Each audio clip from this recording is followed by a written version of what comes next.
Iya toh? Nah, jadi papa kita langsung ke pusat kehidupan, tempat tidur.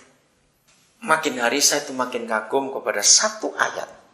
Karena ini bisa diuraikan ke habis-habis. Belajarlah seperti anak-anak. Belajarlah dari anak-anak. Untuk bisa ke surga seperti anak-anak. Aneh bukan? Nah, ternyata ayat ini bisa dipakai untuk apa saja. Larinya pasti ke ayat itu. Saudara boleh nyebut apa? Nanti saya akan buktikan. Larinya ke ayat itu. Anak-anak. Anak-anak. Nah, apa hubungannya? Firman Tuhan Yesus tentang anak-anak kita harus belajar seperti mereka dengan tempat tidur. Oh, itu luar biasa. Kami nggak punya anak. Tapi kami tahu. Tahu apa? Mengapa tempat yang paling anak-anak suka itu tempat tidurnya papa mama? Aneh bukan? Begitu mereka tahu papa mama di situ, ribut sudah. Ya biasanya mama yang teriak-teriak. Aduh tuh spray baru mama ganti itu. Aduh kamu lemah itu mamanya bisa begitu. Anak-anak bisa senang di situ tuh kenapa? Tapi lihat, selidiki. Begitu papa mama ada apa-apa. Nggak pakai suara. Tapi ada apa-apa, nggak beres. Aneh, anak-anak bisa takut naik ke tempat tidur itu. Jadi sepi tempat tidur. Aneh bukan? Siapa kasih tahu mereka? Ngerti nggak contoh ini, saudara? Nah, mari kita belajar dari bayi-bayi. Belum lama ada satu keluarga, saya baru kenal. Kenal itu gara-gara kami satu tim. Ternyata mobil yang dipakai jemput, mobilnya rusak. Begitu dijemput, saya kaget loh. Kok orang lain? Gitu. Terus kenalan, iya, saya disuruh si A. Itu yang saya tahu nyebut. Lalu kenapa? Mobilnya rusak. Oh ya udah, terus kenalan. Nah, saya besok itu ketemu orang baru, saya tanya, saya menikah, anak berapa? Oh, anak 1. Umur berapa? 8 bulan. Ih, kenapa nggak diajak? Aduh, masih kecil. Wah, sudah kesempatan kamu itu saya habisin dia betul. Saya bilang, sekarang jemput mereka. Lebih baik kami terlambat daripada istri anakmu nggak dibawa. Nah, terus dia beralasan, aduh nanti itu ganggu, masih kecil. Jadi selama 8 bulan tidak pernah diajak ke gereja. Lalu saya terangkan pada dia. Ingat, tidak ada manusia sesensitif bayi dalam alam roh. Betul tidak? Aneh loh saudara bayi-bayi itu. Kalau ada atmosfer yang gak enak, mereka rewel. Ya enggak, ada saja gelisah. Nah, ayo saya ambil positif. Kalau kamu percaya, kenapa kamu ngajak itu? Ya karena ada orang tua pesan juga, wah jangan nih gini segala macam. Kalau kamu percaya, anakmu lebih peka pada roh itu, kenapa kamu gak berpikir begini? Harusnya anak-anak lebih nikmat hadirat Papa surga. Loh, betul tidak, saudara? Maka itu tolong sampaikan pada semua. Jadi kami terlambat betul hari itu karena dia pulang jemput istri saya nggak mau. Apalagi kamu cuma untuk ngantar kami aja. Kami sih bisa pakai taksi kalau cuma begitu. Dia jadi segan lagi bisa ngomong begitu. Kami tunggu. Nanti apa-apa, saya telepon dulu. Hari itu pertama kali istri anaknya ke gereja bareng. Dan tenang selama kebaktian. Apalagi hari itu saya bawa 2 grup musik. Kebaktian sampai hampir 4 jam. Anak ini tenang. Sejak itu sampai sekarang anak tetap kebaktian. Nah ini satu contoh. Jadi anak-anak bisa lebih menikmati hadirat Papa di surga. Oke, ini kembali soal anak-anak itu tadi. Sekarang kita kembali ke Ibrani 13 ayat 4. Mengapa Papa pesan? Hendaklah kamu semua penuh hormat terhadap perkawinan. Enggak sekedar hormat, tapi penuh hormat. Dan janganlah kamu kotori tempat tidurmu. Nah, kalau saya menggunakan terminologi perjanjian lama, jangan kamu kotori tempat tidur. Ya sama. Tempat yang enggak kotor jadi kudus karena Papa hadir.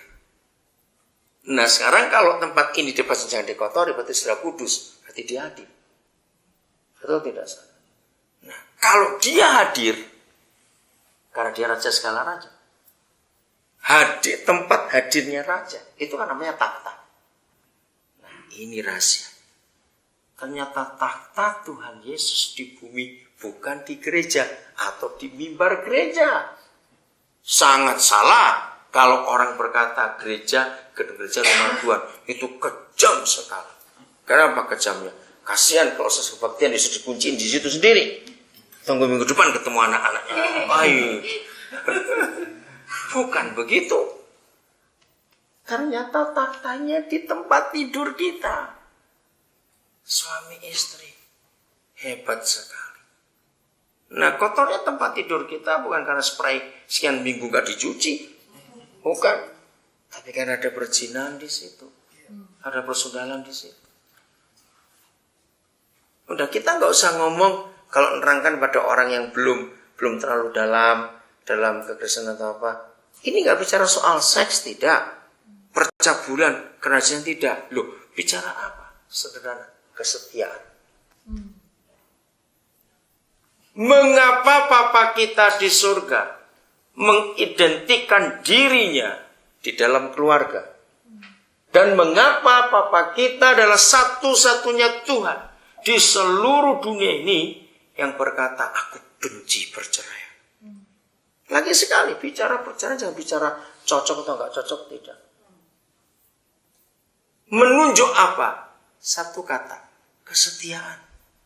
Itu saja, kesetiaan. Kasih, kekudusan, adil, setia. Dengar, ini bukan sifat Papa kita. Tapi itulah dia. Ngerti kata ini? Beda enggak? Sifat dengan orangnya. Itu beda. Saya beri contoh begini. Gula itu manis. Garam itu asin. Tapi tidak semua yang manis itu gula. Tidak semua yang asin itu garam. Ngerti kata istilah ini? Nah, maka itu. Jadi kalau gula itu sifatnya manis. Garam sifatnya asin. Maka kalau kita berkata, Papa kita sifatnya setia, sifatnya kasih, karakternya adil. Tidak, itu salah. Jadi dia itu sendiri keadilan, dia itu sendiri kekudusan, dia itu sendiri kesetiaan, dia itu sendiri kasih.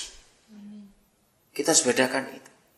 Nah, untuk menyatakan semuanya itu, gambarannya dalam pernikahan ternyata. Maka itu dia benci perceraian. Bukan cuma gak suka, benci. Beda loh, benci dan gak suka.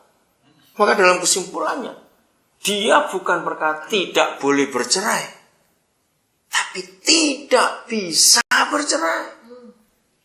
Beda tidak boleh dengan tidak bisa itu. Nah, kita harus tegaskan itu. Karena inilah fakta. Maka itu kita harus tahu betul-betul keadaan ini. Kita bersyukur, kita semua tahu apa yang terjadi di dalam kehidupan banyak orang ini. Saya tidak tahu di suku lain. Saya lahir di Surabaya. Saya tuh melihat sampai hari ini yang paling banyak itu orang Madura. Yang suka buat judi lewat burung merpati. Saya nggak tahu kenapa suku lain. Saya belum pernah ketemu. Saya sudah keliling Indonesia dengan satu provinsi, saya belum. Bangka Belitung. 32 sudah. Kenapa orang Madura? Dulu saya nggak ngerti, setelah sejarah Batuan saya baru tahu. Kenapa merpati jadi lambang? Lambang perdamaian, lambang kesetiaan, lambang kekudusan, itu pasti burung merpati. Ternyata burung ini jenis unggas yang setia dan monogami. Aneh sekali. Merpati tidak pernah seperti binatang yang lain. Ganti-ganti pasangan tidak. Lah taunya dari mana? Jadi orang Madura di Surabaya sampai hari ini tuh masih ada judi itu. Kalau tau nggak judi ya memang mereka ingin. Jadi gini, betinanya itu dipegang di darat. Itu bisa jajar-jajar, saudara. Berjajar. Ya bisa 10, bisa 15, bisa 5, tergantung lah mau berapa orang itu. Nah, terus jantannya itu dilepaskan, bisa 10 km. Jauh sekali. Nah, begitu dari kejauhan yang pegang betinanya di darat ini melihat, rombongan burung datang, mereka mulai siap.